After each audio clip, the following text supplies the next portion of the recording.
Hey everyone, my name is Jose, and today we're going to talk about how to write a blog post. And spoiler, you cannot do it just with AI. Now, the misconception right now is that I'm just going to take myself to ChatGPT or Claude and I have a great idea. And let's say your business is cupcakes. I'm going to write a blog post about the best cupcakes and cupcake recipes. So I see Claude spit something out and I'm like, this is great. These are the good points. Let me provide some points, edits, boom, post it, done. That is not the way to write a blog post. And if anything, it's gonna hurt your website in the long term. Everyone has access to these AI tools now. So now everyone's gonna write blog posts that are very similar, that are the same, and that is not going to help you beat the competition. If anything, it's gonna hurt your website because Google's gonna see that you're lazy, that you're just copy and pasting whatever the AI generator made for you and post it on there. So the whole point of this video is for me to show you how you can write a good blog post. Now, you can still use AI. That's still one of the aspects and can help you speed up the process, but there's still a methodology that you should follow. I've been working in SEO for 12 years. I started as a blog writer. I have several articles that have ranked on the first page. If you search for YouTube SEO agency, YouTube ad agency, the history of advertising, Jose Angelo on the first page. So we're going to start with some tips on how to write a good blog post in 2026. All right, so starting with the first points, write like a research paper. So I'm going to take you back to your college days when, if you were old like me, you know that you didn't have any AI tools or anything like that to write your drafts. We had to use paper and pen and or blank computer screen, a blank Google Doc to get us started. And when we started a research paper, our professor would always say, have a thesis, use credible sources. There was a structure that you would follow. And the same thing applies for writing research, for writing blog articles. You need to have a goal of the article. What is it that you're trying to achieve? Are you trying to educate your audience about something? Are you trying to share a skill? Are you trying to sell something? Having a clear thesis makes it it gives you the best structure for your post to have something that people would be interested in. Because a lot of the time people have these half-baked ideas like, oh, I have a great idea, like the future of marketing. And then write the future of marketing and it's okay, it's like a bunch of these ideas that maybe you smoked a few joints and you're like, this is great. And when someone reading this, yeah, so what? And what does this mean to me? So you have to be very thoughtful in that sense.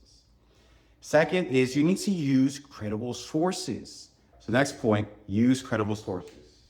So when you're using AI to write and draft a blog post, the biggest mistake I see is that you're not linking to anything. And just like the professors mentioned, you need to use sources, but not only any source, a credible source. So if you're talking about anything health related, you need to have claims from scientific studies, from a professor, from an expert, to any studies. In my case, I write a lot about SEO. So I'm linking to publications about SEO studies or experiments, quoting experts of what they see in the industry. Even though I've been in this game for a while, I'm not just simply going off my own knowledge. I'm leveraging what's already out there. And especially if you're new, people don't trust you, and Google doesn't trust you. So you need to put out signals that you're linking to good sources. So any publications like the New York Times, sometimes even Wikipedia, anything that's in your industry, whether it's associations, anything related to your niche or experts that you follow, you should be mentioning them in your blog post. And by doing that, you will have more credibility and Google will recognize your blog posts having more weight than having something with just copy. The next point is only use one target keyword. And this is related to SEO. And this might be controversial, but I know this works because we've always had good returns with the articles that are trying to rank. Keyword stuffing was something of the past, and that's when you're trying to rank for several keywords for one page or one post. So if your article is about how to make cupcakes, and you're also trying to bake in the post best baking companies, best cupcake companies, or just any other keywords that you think of, that's not going to work. You need to be precise of just focusing on one keyword. Now, in the post, you're able to add secondary keywords, but the mistake that I often see is that they're just targeting too many different keywords. And if you need help understanding how to choose a keyword strategy, how to choose a target keyword, you can reach out to us, our team. We provide consultations, and the first ones are free in order to help you out, or reach out to an SEO expert who can help you with that. But always use one focus keyword. You're more focused, and Google loves that. And it's not just even Google, it's just all search engines. When you're super focused on one focus keyword, it's niche, specific, and that's going to help you in the long run. Next is you can use one target keyword, but you should also use questions about those keywords. So we're sticking to cupcakes. I mentioned how to make a cupcake is the blog post. You can also add in the post a frequently asked question section as far as what are some good cupcake recipes? What are healthy cupcake recipes? Any questions that come up when people are searching for that will help your post overall. But still, again, your focus keyword, your target keyword should be only one keyword. I know this is counter subjective. If you need help, reach out and I'll be more happy to be able to point out the differences. But if you do SEO, you'll understand what I'm saying. Third point is using the bucket brigade technique.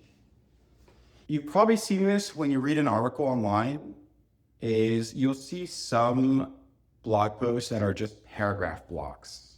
And it's just 5, 6 sentences, paragraph, and so on. Bucket brigade is when you break it up. It's like a statement, and it goes to the next line, and it asks a question. So it's, what are the best cupcake recipes? A lot of people have different opinions. Let's see what people are talking about. So it almost feels like a conversation. It's almost like a text message where someone's just skimming through the lines. That is the bucket brigade technique. And the reason why that's really effective is because when you're putting a bunch of text into one paragraph, it's a little bit intimidating for someone to read. But when you're adding headlines and you're breaking those sentences up, it makes it more feasible for you to skim through and read. And that works better, especially for me. I have dyslexia. So when I see just a chunk of text together, that always gives me a panic attack because it's just, I got to focus really good to make sure that I'm getting all the contents of the text. And when you break it up, it's a lot easier to read. So make it easier for your readers when they want to just glance through your post.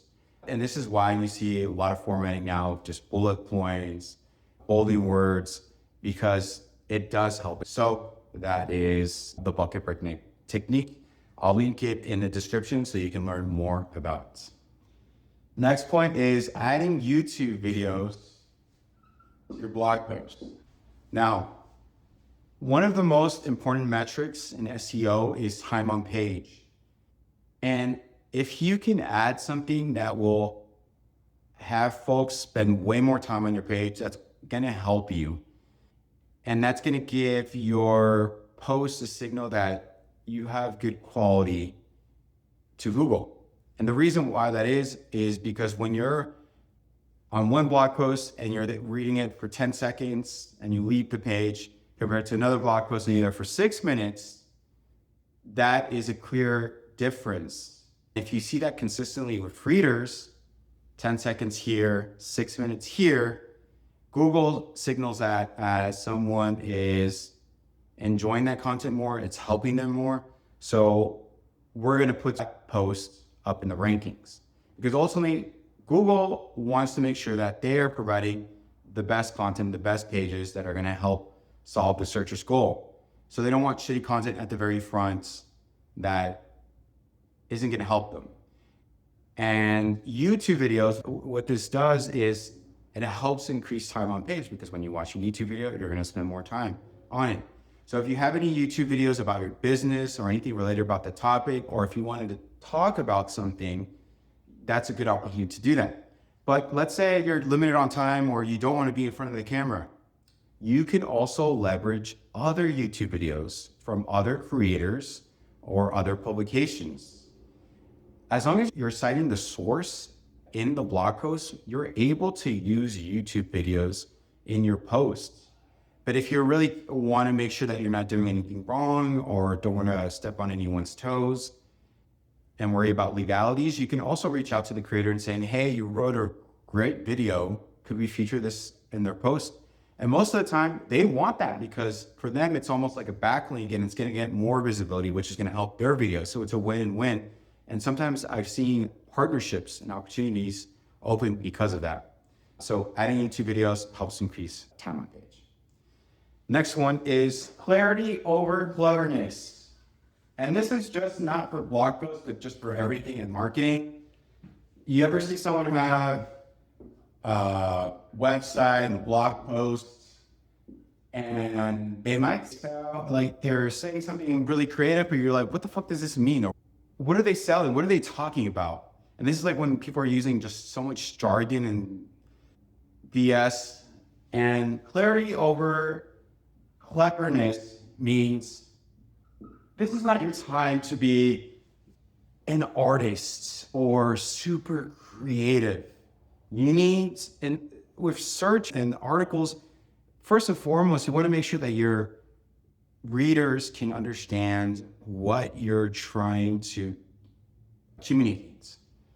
So avoiding jargon, avoiding anything that's too creative, and making sure that have conversational language. You're writing in a, let's say, 7th grade to 11th grade language, but it depends on who your audience is. Much better. And if anything, talk like your audience. If your audience is Gen Z, get your Gen Z intern to help edit the post so they're adding slang or things that would speak to their audience. If you're talking to moms, have terms that moms would say nowadays. If you're speaking to older folks, maybe reference things that they would say as well. So you can be creative in what, like, the slang that people use, but don't make anything up yourself. You're not cool. You're not super clever. Next is, the last 2 points. 6, have the CTA. This is a really easy win. I see so many people putting out blog posts, but they forget to mention their product or their service in the post. Ideally, you should have 2 CTAs in the post. You should have one in the middle and then one at the end. Now, CTA can be super simple. If you want to learn more about my services, schedule a free consultation. Or at the end, link your phone number saying, my name is, in my case, Jose. I provide SEO services for companies. If you want to learn more, reach out.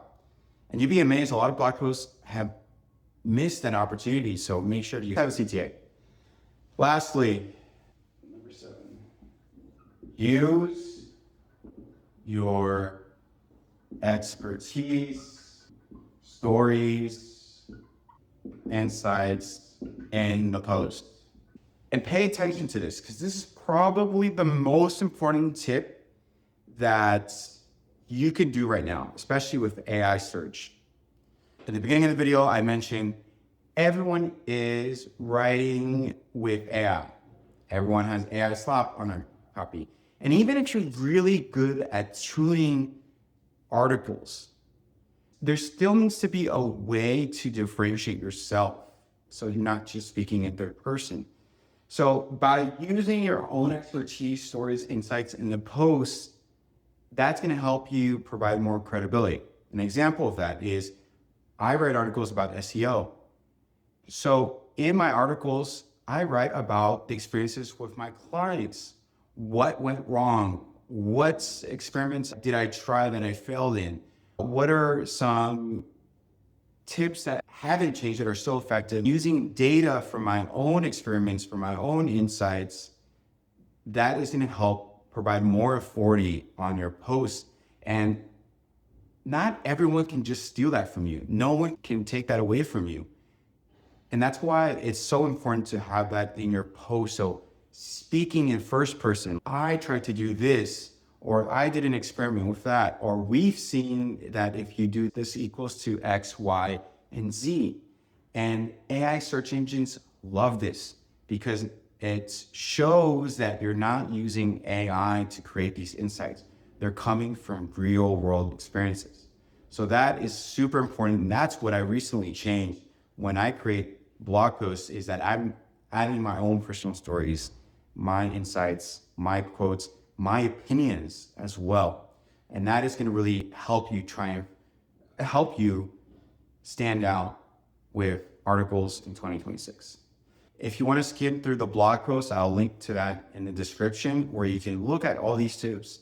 And if you work in SEO or a small business owner, it's very important that you go through all of these tips and make sure that you're implementing them for your websites.